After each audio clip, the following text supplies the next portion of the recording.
તો આજે આપણે બનાવીશું લાદી પાઉં SMVSના ઈષ્ટથી. આ પાઉં આપણા SMVSના ઈષ્ટ દ્વારા બનાવેલા છે, જેનો વિડીયો છે કે કઈ રીતે એની મેથડ છે. આખા કિલોના લોટની પ્રોસેસ છે. જો 250 ગ્રામનું બનાવવું હોય આપણે 250 ગ્રામ લોટનો, તો 5 ગ્રામ આપણે એની અંદર ખાંડ લેવાની થશે. પછી 5 ગ્રામ આપણને જે ઈસ્ટ મળ્યું છે એ ઈસ્ટ પણ 5 ગ્રામ. જો તમારી પાસે વેઇટ સ્કેલ ન હોય તો આપણે 1 ટીસ્પૂન છે જે એનું મેઝરમેન્ટ છે.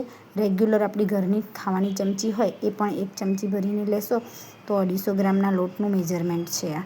1 ચમચી ઈસ્ટ, 1 ચમચી ખાંડ, એ બંનેને મિક્સ કરી અને સહેજ કહેવાય તો હૂંફાળા પાણીમાં એને નાખી દેવાનું થશે. આપણે એની અંદર છે ને 25 ml પાણી લેવાનું અને 25 ml પાણી આપણે આટલું થાય. પાણી વધઘટ હશે તો એનો વાંધો નહીં આવે, પણ પહેલાં 25 ml નવાયું એટલે કે આંગળી બોળીને સહેજ નવાયું લાગે એવું જ કરવાનું.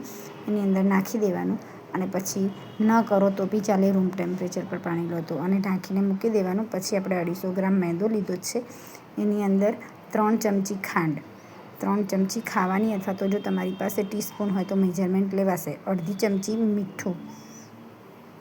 હવે આપણે જોઈએ કે આ કેવી રીતે એકદમ ખમીર, મતલબ કે ઈસ્ટ છે એ થઈ ગયું છે રેડી 10 મિનિટ પછી.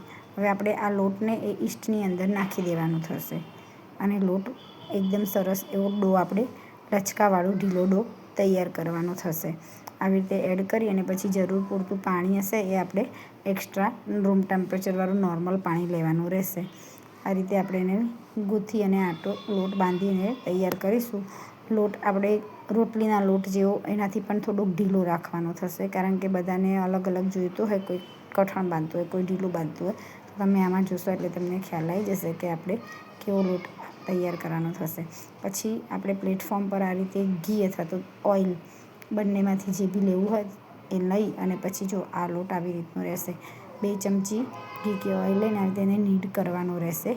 આ રીતે બરાબર એને નીડ કરીશું આપણે, એટલે એકદમ સ્મૂથનેસ લાવી દેવાની આપણી લોટમાં, એકદમ એને મસળીને. પછી આ રીતે આપણે એનો લુવો વારી અને એક બાઉલમાં નીચે ઓઇલ લગાવી અને પછી મૂકી દેવાનો રહેશે અને એને ઢાંકી અને પછી મૂકવાનું રહેશે. વાસણ એવું લેવું કે લોટ 3 ગણો ફૂલશે. આ તમે જોઈ શકો છો કે લોટ ફૂલી ગયો છે, બાઉલ આખું ભરાઈ ગયું છે. 1 કલાક રેસ્ટ માટે મૂકી દેવાનું રહેશે. 1 કલાક પછી આપણે જોઈશું તો આ રીતે ફૂલી જશે લોટ. અને પછી હવે એમાંથી હવા કાઢી દેવાની રહેશે અને ફરીવાર લોટને આપણે મસળવાનો રહેશે પ્લેટફોર્મ પર નાખીને, અને એકદમ ફરીવાર એને વળી પાછો મસળી અને એકદમ સ્મૂથ કરી લેવાનો રહેશે. તો ફરીવાર આપણે એને આવી રીતે મસળવાનું થશે. એકદમ બરાબર જેટલો તમે એને મસળશો એટલું એનું રિઝલ્ટ ખૂબ સારું આવશે અને એકદમ સ્મૂથ પાઉંના જે ડો બનાવીશું આપણે, નાના નાના લુવા વારીશું, એ એકદમ પરફેક્ટ બનશે. પછી આ રીતની એક કોઈ ટ્રે લેવાની, આપણી ઓવનની ટ્રે હોય તો બરાબર છે, ના હોય તો આ રીતની ટ્રે સ્પેશિયલ પાઉંની આવે છે. ત્યાં આપણે 250 ગ્રામમાંથી તમારા મોટી સાઇઝના 6 પાઉં એકદમ સરસ બનશે.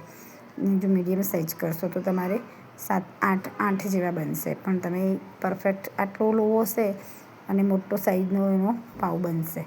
એવી રીતે આપણે 6 ભાગ પાડી દેવાના અને આ રીતે એને મસળી અને હાથથી શેપ આપી અને આપણે ટ્રેમાં એને મૂકતા જવાનું. બધું પાછળ ભેગું કરી દેવાનું અને ઉપર એને એકદમ સ્મૂથ આપી દેવાનું, સ્મૂથ થાય એવી રીતનો એનો શેપ. આવી રીતે ગોળ કે તમારે બીજો કોઈ શેપ લાંબો આપવો હોય તો બી આપી શકાય અને ટ્રેમાં ગોઠવી દેવાના રહેશે. તો એવી રીતે આપણે 6 આવી રીતે ગોઠવી દઈશું ટ્રેમાં. આપણી જે ઓવનની ટ્રે આવે છે એ ટ્રે પણ યુઝ કરી શકાય. તો આ રીતે બધા જ પાઉંને આપણે એકદમ પરફેક્ટ શેપ આપી અને ટ્રેમાં ગોઠવી લઈશું. પાછળ આપણે બધું જે કહેવાય એનો એક્સ્ટ્રા લોટનો ભાગ હોય ને પાછળ આમ ચપટી વારી અને પેક કરી દેવાનું, એટલે આગળથી એકદમ સ્મૂથ થઈ જશે. આ રીતે આપણે બધા જ ગોઠવી દઈશું ટ્રેમાં. અને આ જે દેખાય છે એના કરતાં 3 થી 4 ગણા ફૂલી અને આખી ટ્રે ફૂલ થઈ જશે. જો તમે જોઈ શકો છો કેટલી ગેપ છે, અને એને હવે રેસ્ટ આપવાનો છે આપણે 1 કલાક પાછો. 1 કલાક રેસ્ટ આપ્યા પછી આ રીતનું ફૂલી અને ટ્રે આખી ભરાઈ જશે. પછી આપણે એની પર મિલ્ક વોશ કરીશું અને હવે ઓવનમાં આપણે એને બેક કરવા મૂકીશું 180 ડિગ્રીએ. ઉપર નીચેના રોડ ઓન રાખીશું અને 20 મિનિટ બેક કરીશું. નાના ઓવનમાં 20 મિનિટ લાગશે. બેક થયા પછી એનું રિઝલ્ટ આ છે. આપણે વચ્ચે એને ઓઇલથી ગ્રીસ કરીશું એકવાર, થોડાક બેક થઈ જાય આ રીતે પછી. તો તમે જોઈ શકો છો કે કેટલું પરફેક્ટ રિઝલ્ટ આવ્યું છે. તો ખૂબ સરસ ઈસ્ટ છે આપણું SMVSનું. આને આપણે ઘરે બનાવીને સારા એવા પાઉં જમાડી શકીશું અને મહારાજને થાળ પણ કરી શકીશું. જય સ્વામિનારાયણ. રાજી રહેજો મુક્તો. જો મુક્તો અમારો આ વિડીયો તમને જરાક પણ હેલ્પરૂપ થયો હોય તો અમારા વિડીયોને શેર કરજો અને ચેનલને સબસ્ક્રાઈબ કરજો. જય સ્વામિનારાયણ.